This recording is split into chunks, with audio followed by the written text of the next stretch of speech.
ndeysaan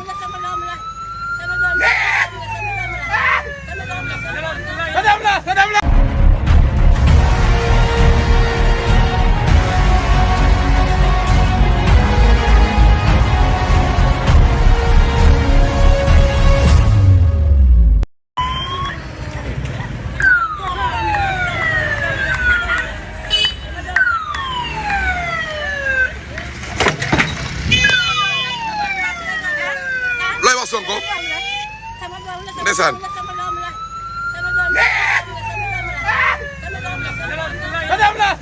gis ngeen ni ñu ko prési fii nga xam ne voilà mooy Sindia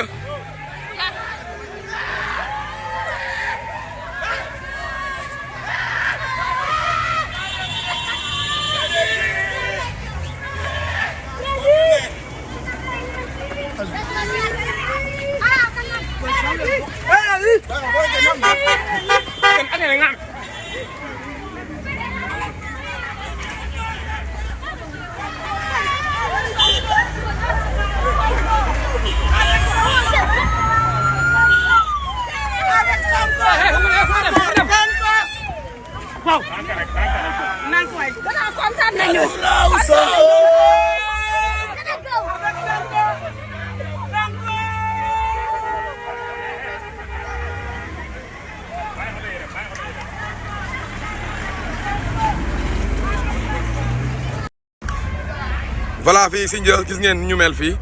avec le cortège président Ousmane Sonko nemmeeku tour voilà ñu ngi woon nii si benn kër Serigne jigéen nañ fa ay kaddu yu kilifa kaddu yu mat kaddu yu yërmande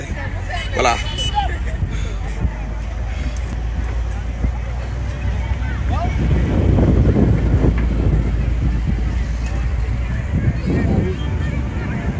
ngeen cortège baa ngi noonu encore une fois ñu ngi noonu di génn si yoon bi xat na trop ndax fii si biir sax dama xamul kan moo nekk maire Sindia waaye aussi tamit population bi daal nee nañ kontaan luñ si ñoom kontaan luñu daal waaw.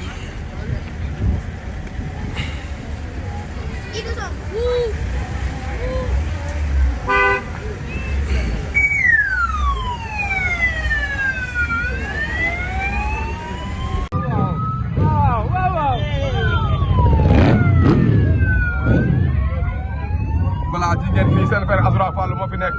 si xarala gi maa ngi ni si xarala gi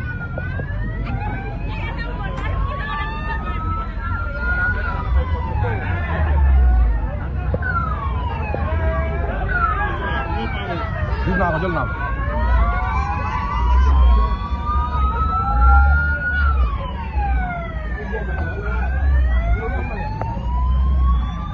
voilà ñu ngi nii di génn fi nga xam ne balaa mooy Sindia cortège Ousmane Sonko franchement c'est joli tête bi rafet na nice na macha allah.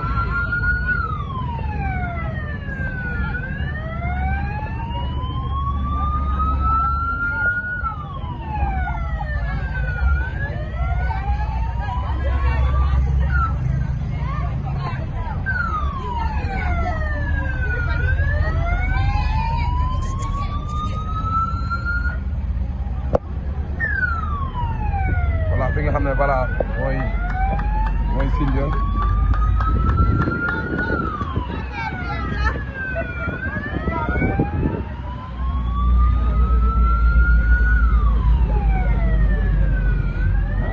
voilà seen frère Azoura Fall dem nañ gis ñi nga xam ne voilà ñooy kilifa yi fi nekk nemmeekoo ak ñoom saafonteeg ñoom waxtaan ak ñoom di nuyu suñu mbokk internet yi di nuyu les patriotes